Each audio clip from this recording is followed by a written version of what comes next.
Hello, this is Franz the Realtor, and welcome back to my Homebuyers University.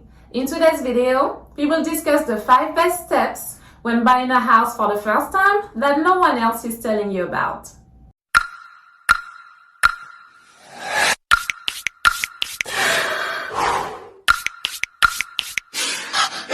So the first step I have for you guys today is to improve your credit score.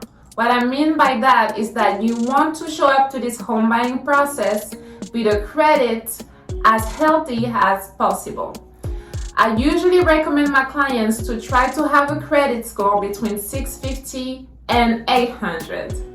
And it is very important that we don't only think about the number, but also the overall credit profile.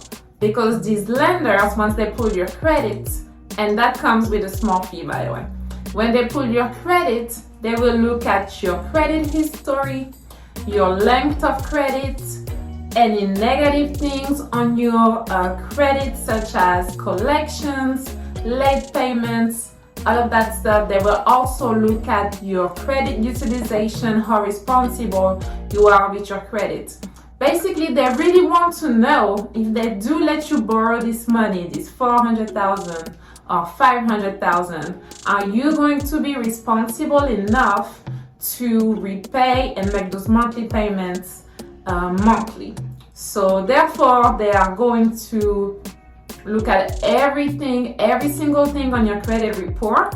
So it's very important that you show up with the healthiest credit that you can. And that's my first step. My second step for you guys is to save up enough money for the down payment and the closing costs. Depending on your loan that you're applying for and depending on your real estate goals, the down payment will vary. If you're a first-time home buyer with an FHA loan, you'll have to show up with at least 3.5% of the purchase price.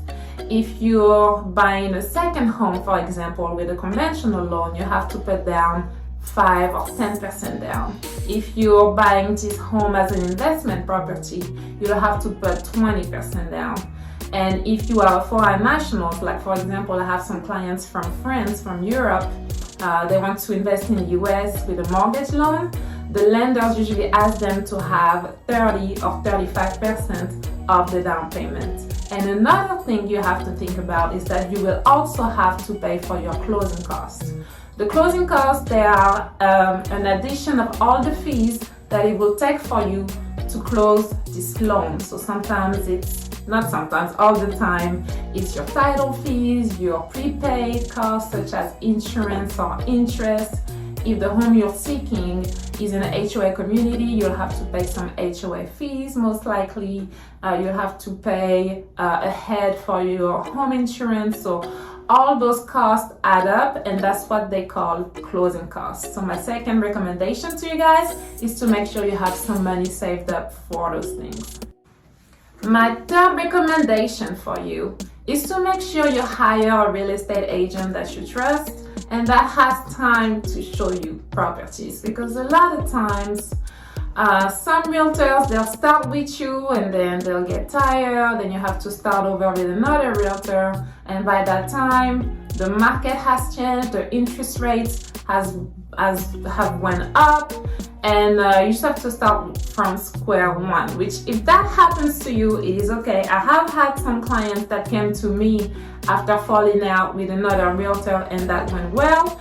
But if you can go ahead and screen those realtors from the beginning, you'll save yourself some time in the long run. And another thing you want to do for this third step is to also educate yourself on the home buying process. The more you know, the better for yourself. You'll be able to make more educated decisions, and the process overall will be more smooth. Some agents like me, we do take pride in educating our clients and making sure that you have the proper tools to be a successful home buyer. I actually do teach some home buyers class in the form of homebuyer brunch events. If you follow me on social media, you'll see that sometimes I advertise these events. They are very informal. We're having brunch and we're talking about these different steps involved with buying a home. So this third recommendation I have for you is to hire a real estate agent and also educate yourself on the process. The fourth step I have for you guys today is to try to have a pre-approval letter before you get started into the process. What that's going to do is help you and me know what is your price range. That way we're not window shopping. I love looking at homes, but ideally when you show up into a home, you want to know that if you fall in love with it, you can actually afford it, put in an offer, and win the home. If you do not have a pre-approval and you're just kind of looking around, you're kind of wasting your time and also wasting mine. So actually, if you show up in my office looking to use me as a realtor and buy a home, one of the first questions I will ask you is, how will you pay for it? Are you a cash buyer or will you need financing?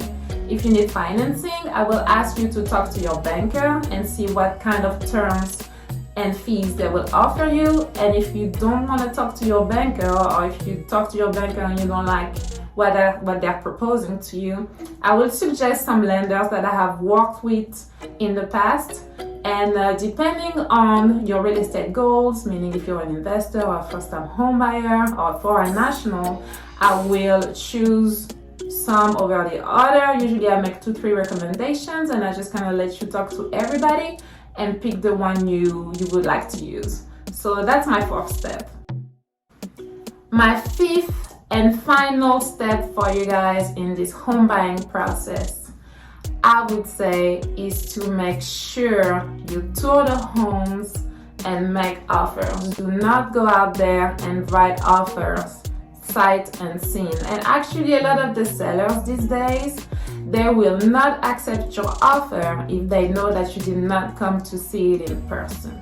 So you have to go to these homes, get a feel for the neighborhood. I know these days it's kind of hard to see the homes because a lot of homes are on the market and they have tenants inside, they have owners inside, and they have their pets and they have their children, and they don't want people walking through their homes.